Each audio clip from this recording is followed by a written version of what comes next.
ሰላም እንዴት አለ? ሰላም ነው አለን መስገነው። እንግዲህ ዛሬ ወደ እናንተ ጎራ ያለው በቤታቸው ውስጥም ሆነ እንዲሁም ደግሞ ተመርቀው ስራ መስራት የግል ቢዝነሳቸውን መስራት ለሚፈልጉ በአነስተኛ መነሻ ካፒታል የሚሆኑ የስራ ዘርፎች እንዲሁም ስልጠናዎች እናንተ ጋር እንዳሉ ሰምተን የመጣ ነው። ራስህንና ድርጅታችሁን በተወሰነ አስተዋውቀን። ጥሩ። ስሜ መሐመድ ብር ይባላል። የመናሃል ስራ አስኪያጅና ባለቤት ነኝ። ለነሱም ፍቃደኞች ነን። መልካም። እንግዲህ መናሃል በውስጡ ምን አይነት ስልጠናዎችን እንዲሁም ደግሞ የስራ ዘርፎችን ለሰልጣኞች ይሰጣል?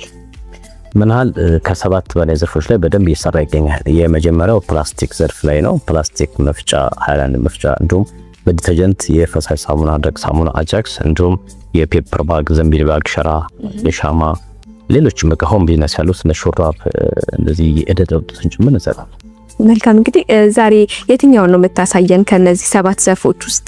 ምናልባት የደረቅ ሳሙና፣ ፈሳሽ ሳሙና ብናይ ጥሩ ነው ያስባል። እሺ፣ ደስ ይለኛል። እሱን ለተመልካች ላድርስ። እሺ፣ ጥሩ። አሁን እኛ ጋር የሚገኙት በትንሽ ገንዘብ ቤት የሚጀምሩ ስራዎች አንዱ ደረቅ ሳሙና በቤት ማምረት ነው።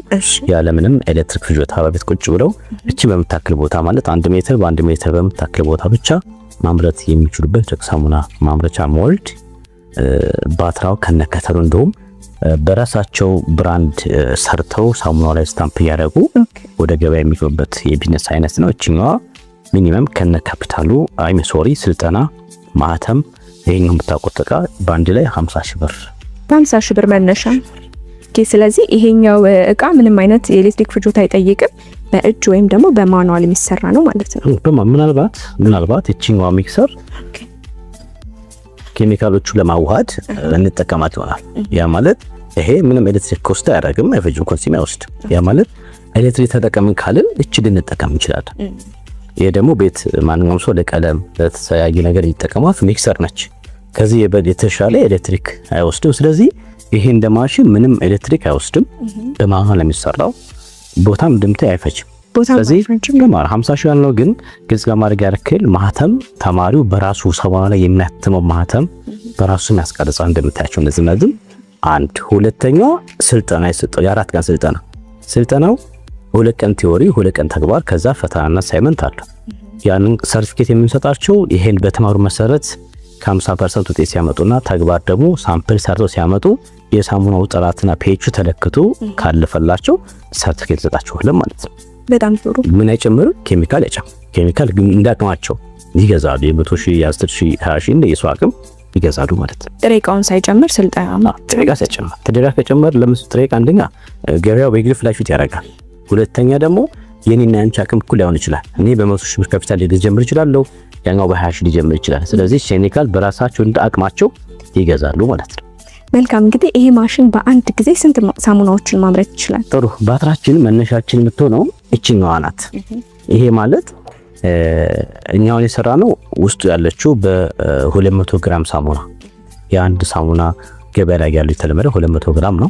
ከፍሲ 250 ነው። በ200 ግራም ሳሙና ከ100 እስከ 125 ሰው ሳሙና በአንድ ጊዜ ያመርታሉ። የሚግምት ላይ አይደል? ከ100 እስከ 125 ፍሬ።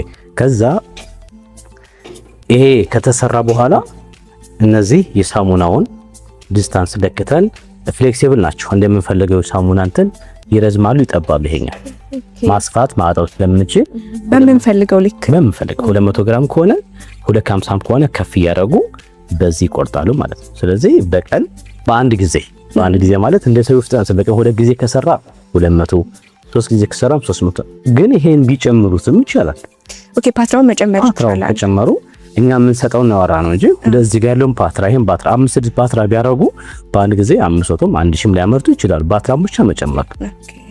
ይሄ በጣም ጥሩ አማራጭ ነው።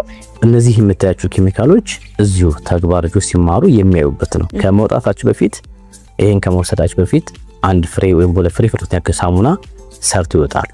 የሚገዙት ኬሚካሎችም እዚህ ያንዳንዱ ኬሚካል ስለሚያዩና ስለሚያገኙ አይቸገሩም ማለት። ስልጠናው ተግባርን እንክሉድ ያደረገ ነው ሲባል በተግባር ሳሙና አውጥተው እስከ መሄድ ነው። ስለዚህ የሚያስፈልጉ ኬሚካሎች፣ ጥሬ ዕቃዎች፣ ኢኩፕመንቶች፣ ቱልሶች በሙሉ እዚሁ እናሳያቸዋለን። በዛው መልኩ ይገዛሉ።